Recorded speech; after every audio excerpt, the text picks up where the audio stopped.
چند مدت شد که خدمت میکنی؟ من 3.5 سال شد شکر خدا هم جوام. برای چی 3.5 سال؟ آخه فقط این وین بلیت میبره من به نمیرسه. تو این دفعه شد با من وای میکنم. من با اینجا با دوست میدارم به من نمیتونن اینجا با تازگی گرای سلامتی گفته تازگی فقط من با باور میکنم. با شما برار میخواهیم. رحمت شما میاد.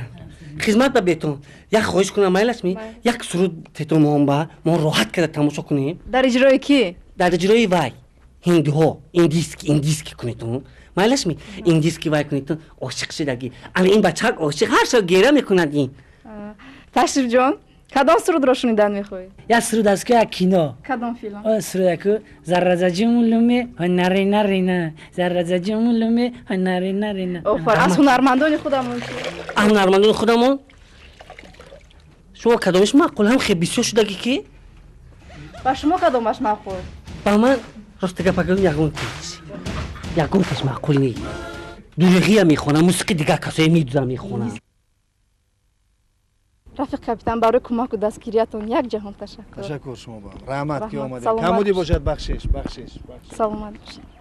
یگون خط گرفتی؟ نه خط گرفتم. خونه گرفتی؟ خونه گرفتم. تو نگرفتی ها؟ پنج یگون کس خط کرده. تو به هیچ کی نمی‌نویسیدن؟ من به هر روز چه می‌نویسم یک خط گرفتم اونجا با خودم خیلی گیره کردم که همه گیره کرد. باز یک جای خونه مکتوبی سلامتی نگاه کن که نبیاد بابا مکتوبی سلامتی السلام علیکم پسرکی عزیزم و علیکم بسلام ما سه تو را شب در خواب و روز در خیال از درگاه خداوند کریم طلب میکنیم. کلوف سه چیه؟ سه سلامتی گفتگی پسرکی عزیزم این در فصل سرما سلپه تو چگونه بود؟ ما هم به حد خواطر شدیم اکو. سلپش چیه؟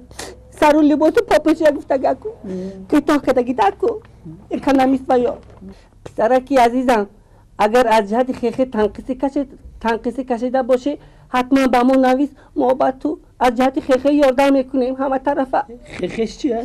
اکو خورد و خوراک گفتگی پسر جانم در اینجا آوازها آمد که پسری ما گویا در عسکری چمه شده باشد. چمه چیه؟ اکو گویا که ما چما شدگی نه این دروغ اکو پسر جانکم همیشه ساق سلامت باش. با این نگنشتگی پسرکم و نکنی که در بین مردم ما رو شده کنی.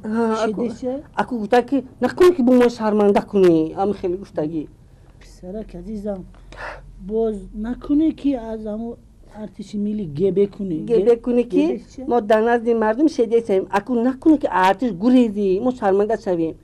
اکو من خیلی آدمی من 3.5 سال طاقت کرده گشتم که من هیچ وقت خیانت نمیکنم. کماندیر انا اکو کارو چه پیشی؟ خیلی